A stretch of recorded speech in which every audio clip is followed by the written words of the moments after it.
Hi Gemini, welcome to your quantum entanglement reading for the month of April with me, Jocelyn, the quantum queen. So let's dive into your energies. Let's see, get kind of a heads up for what's coming in for you guys.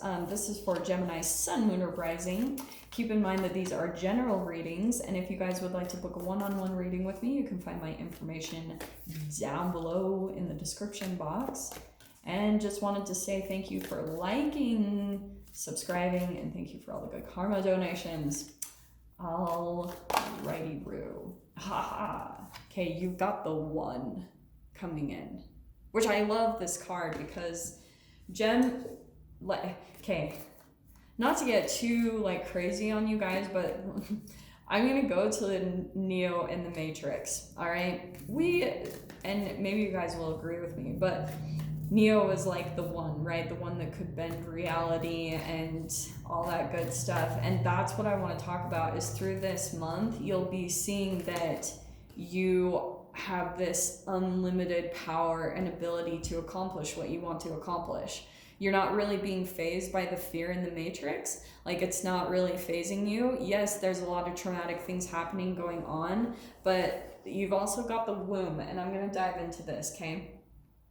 So I feel as though some of you guys, you're pulling into a bit of protection mode, okay? But as you do that, you're getting replenished in your energy. You're feeling like this rejuvenation coming in. So you might be in just a little bit throughout the month of April. Not throughout the whole month, though. This might be more of the first. I almost feel like it's this, okay? You might be starting out April in more of like an incubation period or like a cocoon. And then when you come out of it, you're going to be like, boom, shining in some way, shape, or form, like really in the spotlight in some way. So that's what I feel like is really significant for you guys. You're shining, like you're coming out in the spotlight and people are seeing like some type of transformation in you, or I don't know, we'll dive into the details of it. So like you guys know, these are the astrology spreads, so we're going to be diving into each area of your life. Look how perfect that is. Okay, are you ready, Jen? This is what I love about this stuff, okay? Okay, hold on. So, coming right out in your Aries house, your first house, how you're seeing this yourself this month is the Sun card. So freaking good. So you guys, like I said, now you could be dealing with both sides of this, since we got the womb where you might be in this incubation or this cocoon period, and then boom, you're shining your light. So you're probably going to be dealing with both sides of the coin here. Maybe some negativity, depression, sadness, frustration, or failures, and that's what you're cocooning and you're transforming. And by the end, you'll be feeling positive, some success, productivity, achievement, and abundance. It's like the sun is coming back into your life in your second house. So this is looking really good, especially you guys might have the opportunity to go out and be the sun. The sun's going to be coming out more and more with us pulling into spring and this Aries season. So that's going to be so positive. It's going to lift you up. It's going to make you see things in more of this positive light. It's going to give you all of that good juju, okay? In your second house, you've got the Ace of Pentacles, which is your house of money. So there could be a new way you're making money or new money coming in. Or for some of you, you might have the money that you're putting money down on something, maybe a house or an apartment, because there could be something new coming in here, like maybe a new house or a new job. So there's something here about like contracts and new energy when it comes to money. So good there, but we'll pull into the clarification of that. But you're going to feel lit up once you pull into this. It's like you're getting right aligned exactly with what you want to be involved in anyway. In your third house, look at that. We've got the Ace of Swords. That's communication. This is crazy. So you've got Pentacles here, money, tangible, material. And then in your third house of communication, you have air, swords, communication. You're going to be communicating a lot with someone new in your environment.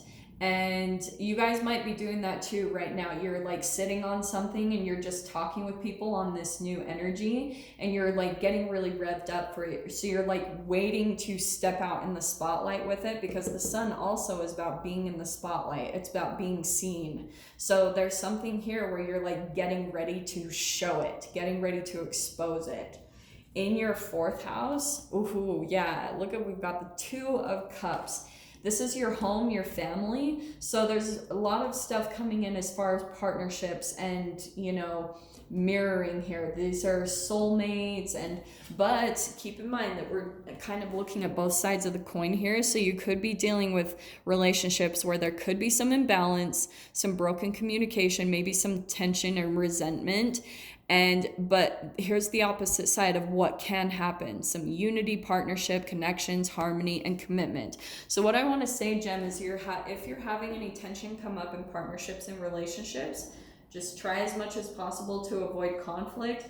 Be generous as much as possible, because I don't think you're going to stay in that situation much longer. You've got all this positivity that's going to be coming in, and a lot of new energy throughout the month of April. So that looks really cool. So at least as far as I see, your connections look pretty good in the home or with family. If tension is coming up, like I said, just communicate very openly. Just find new ways of communication and new ways of staying really balanced and, you know, talking about things that are coming up for each person.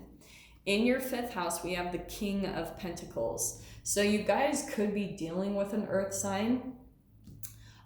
This is hobbies, talents, love affairs. Some of you guys might actually be dating an earth sign or someone that wants some type of stability or commitment with you. That could be something really prominent there. Or it also could be about, this is an entrepreneur, that's the King of Pentacles. So some of you guys might be in this process, right? Rolling something out new where you're going to be making money at it. But the other thing too, you're very stable and committed about it. Like if you guys are giving advice, you're very generous about it. It's almost like this transaction that the more that you're giving of your knowledge and your wisdom, you're getting abundance back for that. So that could be this new way of making money, but you're just giving, you know, giving without the expectation of receiving. Because I mean, the shadow side of the King of Pentacles, he can be greedy, bitter, unfair, corrupted, and overindulgent. So on the shadow side of the King of Pentacles, he can hold back on his energy too much, and that restricts the energy flow between like the universe. The universe isn't going to open up that channel if you're just closing yourself off. So that could be the case for some of you, but we'll dive into the details of that, okay? In your 6th house, we have the Queen of Swords. There's your energy coming in with your health and diet. So you probably are going to be cutting out a lot of things this month, being very disciplined, telling yourself no, because you're really wanting a transformation in that area. With the butterfly, that's a transformation taking place. And it's funny that I said a cocoon period and with the butterfly. So some of you guys are kind of in this little bit of a down low where you're working on your transformation. You're working on some type of a process to like come out and show your transformation, okay? Or just show what you've accomplished. So right now you're in this mode of being really disciplined and proving to yourself you have this clarity about exactly what you need to do to accomplish your goals, and you know that it's going to take a lot of discipline for you to get there, cutting certain things out of your life throughout the month of April.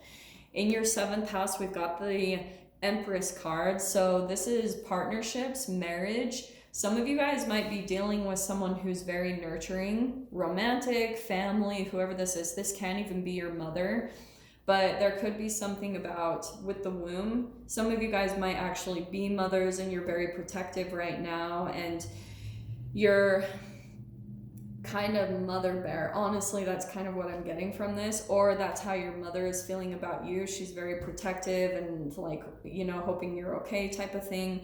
But also, for some of you other people, that I feel like there could be another relationship that's either coming into you. I wouldn't be surprised if it's new with the aces here, but because you've got this new communication that's happening. So there could be a connection in your life that's very nurturing. Like you guys you feel really good around this person. There's no real chaos or like constriction. There's nothing as far as that goes. Like there's a lot of really beautiful nurturing energy, and keeping in mind that the shadow side of this card can be codependence. Okay, so stay really aware of that this month, and continuing to hold boundaries and just being a very nurturing person. But this feels like someone different, but we'll dive into that later.